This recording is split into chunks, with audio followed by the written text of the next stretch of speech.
एक गांव में जग्गू नाम का व्यक्ति अपनी मां सावित्री के साथ रहता था। जग्गू के भूलने की आदत के कारण गांव के सभी लोग उसे झंडू राम कहकर बुलाया करते थे। दोपहर के 1 बज चुके थे और जग्गू अभी तक सो रहा था तो जग्गू की मां गुस्सा होकर जग्गू के पास आकर बोलती है, अरे महाराज जी, कब तक सोते ही रहोगे? काम पर नहीं जाना क्या? सुबह से उठाने की कोशिश कर रही हूँ लेकिन तुम्हारी नींद है जो खुलती नहीं है। सावित्री के चिल्लाने की वजह से जग्गू की नींद खुल जाती है और वो हड़बड़ा हुआ उठकर इधर उधर देखने लगता है। अरे नालायक, ऐसे क्या देख रहा है तू? तेरे ही घर में बैठा है। अरे माँ, वो सब तो ठीक है लेकिन मैं कहाँ हूँ? अरे गधे, जाहिर सी बात है तू कल रात तेरे ही घर में सोया था। तेरे ही घर में उठेगा ना, जंगल में थोड़ी ना उठेगा। अरे अरे, याद आया, यह तो मेरा ही घर है। लेकिन माँ, आपने मुझे इतनी सुबह सुबह क्यों उठा दिया? अरे गधे, नाश्ता करके अब क्या करेगा?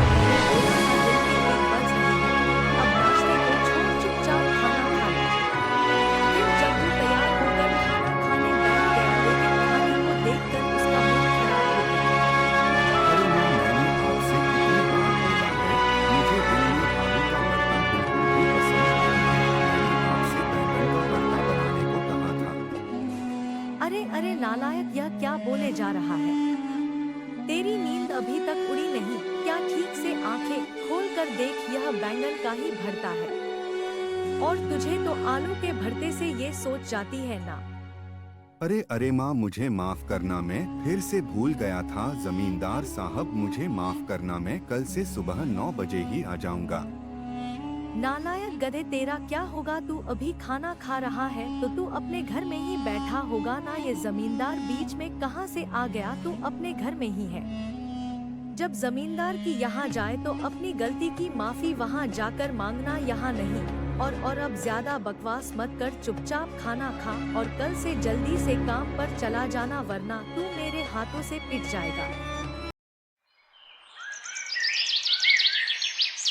अगले दिन सुबह जग्गू जल्दी से तैयार होकर जमींदार के यहाँ जाने के लिए निकल जाता है। वो कुछ दूर ही चला था कि तभी 2 गांव वाले जग्गू को देखते हैं। अरे भाई जग्गू दास जी, क्या हाल चाल है तुम्हारे? आज सुबह सुबह कहाँ काम पर जा रहे हो? हाँ रमेश भाई, जमींदार साहब ने मुझे सुबह 9 बजे ही काम पर बुलाया था, इसलिए मैं जल्दी उठकर काम पर जा रहा हूँ। आजकल क्या है ना, उनका काम बहुत ही बढ़िया चल रहा है। लेकिन जग्गू भाई, अभी तो सुबह के 8:30 ही बजे हैं। आधे घंटे पहले क्यों जा रहे हो? अरे रमेश भाई, समय से पहले काम पर जाना अच्छी बात होती है।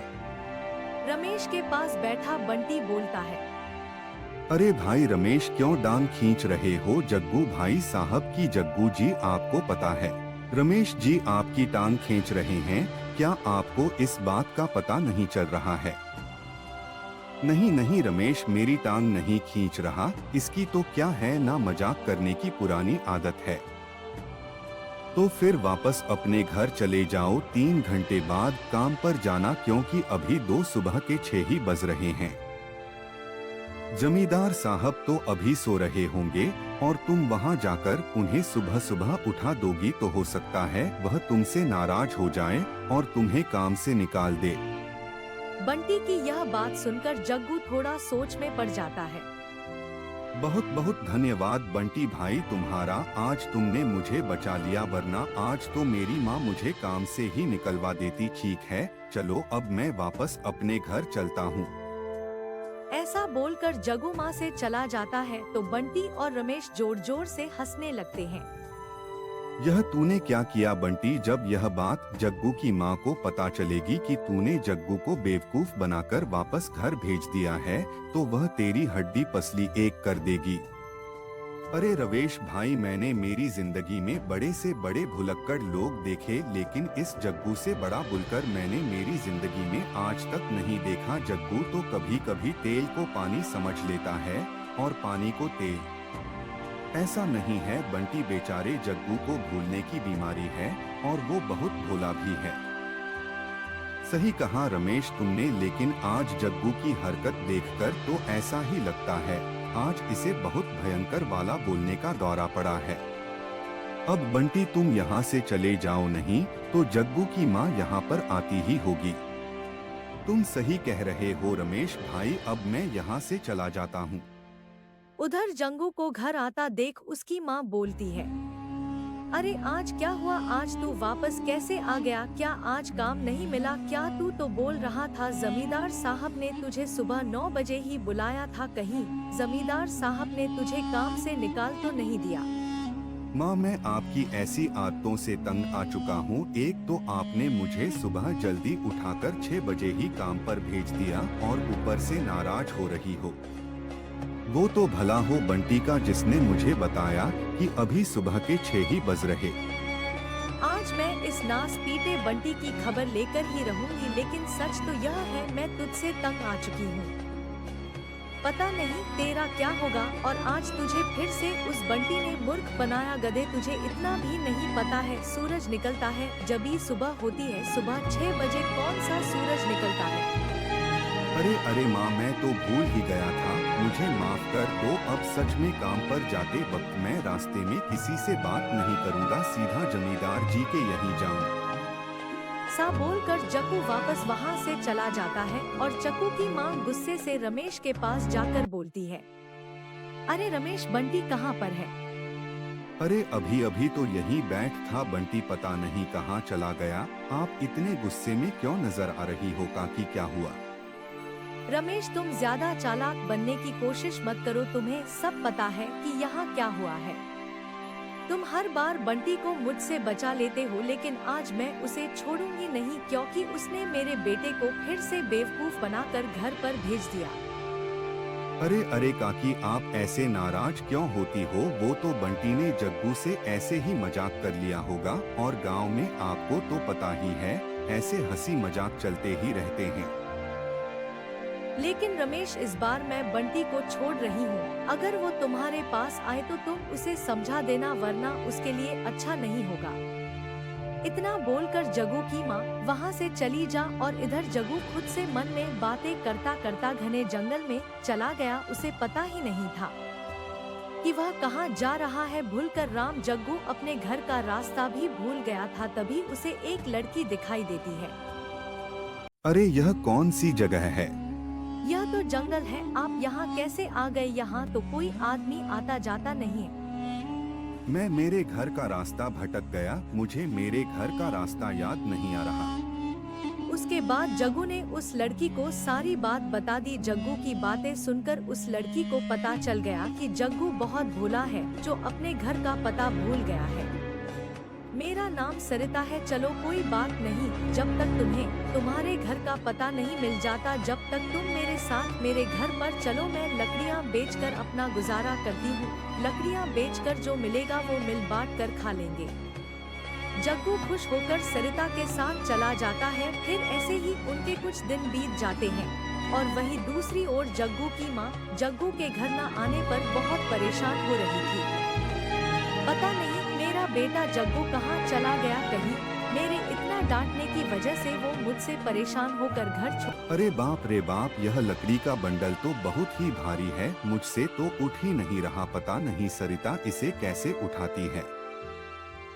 फिर जग्गू अपने इधर उधर देखता है तो उसे एक पेड़ के नीचे ऋषि मुनि दिखाई देते हैं, जो ध्यान लगाए बैठे थे। तो बेचारा भोला वाला जग्गू बिना कुछ सोचे समझे उनके पास चला जाता है।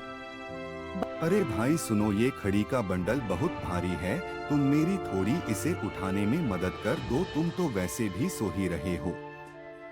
लेकिन ऋषि मुनि ध्यान में लीन थे, इसलिए उन्होंने कुछ नहीं सुना। अरे बड़ा अजीब इंसान है यह, तो इसे मैं कुछ बोल रहा हूँ और यह मेरी कुछ सुन ही नहीं रहा है। अरे भाई उठ जा, मेरी थोड़ी मदद कर दे। कौन मूर्ख है जिसने मेरी सालों की तपस्या भंग कर दी? मैं ध्यान में लीन था, मूर्ख तूने मेरा ध्यान तोड़ दिया। तू खुद को समझता क्या है? तू बहुत बड़ा बुद्धिमान है, तू इतना घमंड है तुझे अपनी बुद्धि पर, मूर्ख इंसान। लो भाई कर लो बात, अब तो आप भी मुझे मूर्ख बोल रहे हो। आपको नहीं पता मैं कितना समझदार हूँ, सब बस मुझे ही मूर्ख और भुलक्कड़ बोलते रहते हैं। इतना बोलकर ऋषि मुनि वहाँ से चले जाते हैं। अरे भाई, यह तो बड़ा ही गजब आदमी है। मैंने तो इससे शराब मांगा ही नहीं था, जो यह मुझे शराब देकर चला गया। मैंने तो इसे लकड़ी का बंडल उठाने को कहा था। लेकिन तभी जग्गू को खुद के अंदर अजीब सा परिवर्तन महसूस होता है और उसे समझ नहीं आया कि आखिर हुआ क्या। फिर जग्गू घर आता है। आ गए आप, सारी लकड़ियाँ लेकर तो आए हो ना? अपने यहाँ टेबल से पैसे उठाए थे क्या? क्योंकि कल शायद मैंने यहाँ टेबल पर रखे थे, लेकिन अभी यहाँ पर 50 है। अरे नहीं नहीं सरिता, मैंने यहाँ से कोई पैसे नहीं उठाए हैं और तुम गलत हिसाब लगा रही हो, क्योंकि घर के पीछे अभी एक लकड़ी का बंडल पड़ा है। तुमने उसे बेचा ही नहीं है, और कल जो लकड़ियों के बंडल बेचे थे वह तुमने कम दाम पर बेचे थे, इसीलिए तुम्हारे पास भी 50 कम है। जग्गू की ये बात सुनकर सरिता चौंक जाती है। हाँ, मैं तो भूल गई थी, लेकिन आपने तो बिल्कुल सही हिसाब लगाया है। अचानक से आपको यह बातें कैसे याद आई? आप इतने समझदार कैसे हो गए? जग्गू सरिता को ऋषि मुनि वाली सारी बात बता दी। असल में ऋषि मुनि का श्राप जग्गू के लिए वरदान बन गया था। वो अब समझदार हो गया था। सरिता यही सुनकर बहुत खुश होती है। आप अगर बुरा ना मानो तो एक बात बोलूं? अरे नहीं नहीं सरिता, बताओ क्या बात है। आप मुझे बहुत अच्छे लगते हो और हमारी एक दूसरे से जान पहचान भी अच्छे से हो गई, तो क्यों ना हम दोनों शादी कर लें? क्या तुम सच बोल रही हो? क्या सच में मैं तुम्हें अच्छा लगता हूँ? अगर मैं तुम्हें अच्छा लगता हूँ तो फिर अपन कर लेते हैं शादी। फिर जग्गू और सरिता शादी कर लेते हैं और ऐसे ही कुछ दिन बीत जाते हैं। सुनो सरिता, अब मुझे मेरे घर का रास्ता याद आ गया। मुझे मेरे घर जाना है। ठीक है, अब चले जाइए, लेकिन पर अकेले नहीं, तुम भी मेरे साथ चलोगी। तुम मेरी धर्म पत्नी हो, चलोगी ना तुम मेरे साथ? अब मेरे सब कुछ आप ही तो है, मैं आपके बिना भला कैसे रह सकती हूँ? फिर जग्गू सरिता को लेकर अपने घर जाता है। अरे जग्गू बेटा, तू कहाँ चला गया था इतने दिन से, और ये किस लड़की को तू अपने साथ लेकर आया है? माँ, यह मेरी पत्नी है, मैंने इससे शादी करी है। फिर जग्गू अपनी माँ को उसकी पूरी कहानी सुना देता है, जिससे सुनकर उसकी माँ बहुत खुश हो जाती है। फिर वह तीनों खुशी खुशी रहने लगते हैं।